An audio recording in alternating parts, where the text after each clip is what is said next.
Hello traders and investors, welcome to Shaurya trading indicator. So నేను ఈ వీడియోలో Nifty and bank నిఫ్టీలో మనం తీసుకున్న ఎంట్రీస్ గురించి చెప్తాను. మనం ఎంట్రీ ఎలా తీసుకున్నామో, ఎక్కడ ఎగ్జిట్ అయ్యామో నేను క్లియర్గా చెప్తాను, ఓకేనా. సో దానికన్నా ముందు నేనైతే ఎల్ఎన్టీ గురించి చెప్తున్నానండి.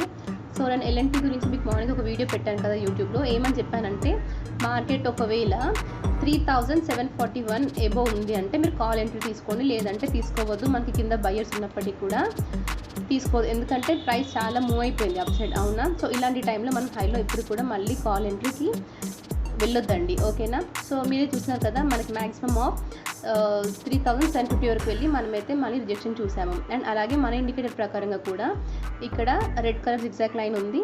సో ఇక్కడ నుండి మనం కంటిన్యూస్ ఫాల్ చూసాము, అవునా. సో మీరు చూస్తే సో సెకండ్ క్యాండిల్ మీరు ఇక్కడ నుండి చూసినా కూడా మీకైతే 64 పాయింట్స్ ఫాల్ వచ్చింది, ఓకేనా. అండ్ అలాగే ఇక్కడ మళ్ళీ స్టార్ ఫామ్ అయింది కదా, మళ్ళీ ఇక్కడ కొంచెం rejection and complete side ways market చూసాం, ఓకేనా.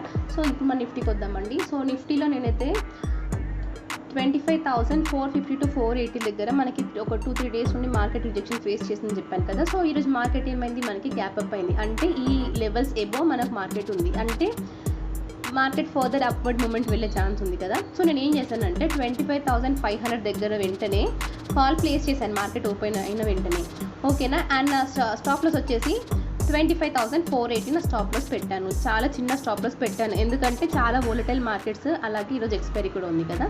సో నేనైతే చాలా చిన్న స్టాప్ లాస్ పెట్టాను. సో నా ఫస్ట్ టార్గెట్ వచ్చేసి 25,600 నా ఫస్ట్ టార్గెట్ పెట్టాను, ఓకేనా. సో నా టార్గెట్ హిట్ అయిన వెంటనే నేనైతే ఎగ్జిట్ అయిపోయానండి ట్రేడ్లో. సో అండ్ అలాగే మనకైతే ఇక్కడ నుండి మళ్ళీ నెగిటివ్గా రెడ్ కలర్లో జిగ్జాగ్ లైన్ ఫామ్ అయింది, అవునా. సో జిగ్జాగ్ లైన్ ఇక్కడ ఫామ్ అయిన వెంటనే నేను ఏం చేశానంటే ఈ రేంజ్లో మళ్ళీ ఒక ఎంట్రీ తీసుకున్నాను, ఓకేనా. ఈ సెకండ్ రెడ్ కలర్ బార్ పైన నేను ఎంట్రీ తీసుకున్నాను. అండ్ నేను దీన్ని 100 పాయింట్స్ ప్రాఫిట్తో ఎగ్జిట్ అయిపోయాను, ఓకేనా. సో ఇది మనకి మ్యాక్సిమం ఆఫ్ 154 పాయింట్స్ వెళ్ళింది. కాకపోతే నేనైతే 100 పాయింట్స్ అండి, ఇక్కడ ఈ కలర్ చేంజ్ అయింది కదా. సో నేను థర్డ్ క్యాండిల్ పైన ఎగ్జిట్ అయ్యాను. నేను దీని గురించి మన వాట్సాప్ ఛానల్లో కూడా పోస్ట్ చేశాను. 100 పాయింట్స్ ప్రాఫిట్తో ఎగ్జిట్ అయిపోయాను. అండ్ తర్వాతనైతే నేను ఏం ట్రేడ్ తీసుకోలేదు ఈరోజు. అండ్ నెక్స్ట్ బ్యాంక్ నిఫ్టీలో కూడా నేను అలాగే 2 ట్రేడ్స్ మాత్రమే తీసుకున్నాను. సో బ్యాంక్ నిఫ్టీలో కూడా మార్నింగ్ ఫస్ట్ క్యాండిల్ కదా, ఫస్ట్ క్యాండిల్ పైన ఎంట్రీ తీసుకున్నాము, సెకండ్ క్యాండిల్ పైన ఎగ్జిట్ అయిపోయాము, ఓకేనా. అండ్ అలాగే ఇందులో 200 పాయింట్స్ ప్రాఫిట్ వచ్చింది, వెంటనే ఎగ్జిట్ అయిపోయామండి.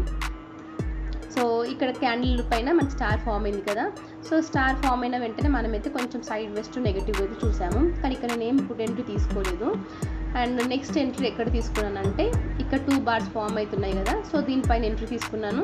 ఇది కూడా 100 పాయింట్స్ ప్రాఫిట్తోనే నేను ఎగ్జిట్ అయ్యాను. ఇది మనకి మ్యాక్సిమం వచ్చేసి 198 పాయింట్స్ అంటే 200 అనుకోండి, అక్కడి వరకు వెళ్ళింది. కానీ నేనైతే దీంట్లో కూడా కలర్ చేంజ్ అయ్యాక కాబట్టి నాకు అయితే ఒక 100 పాయింట్స్ వచ్చాయి.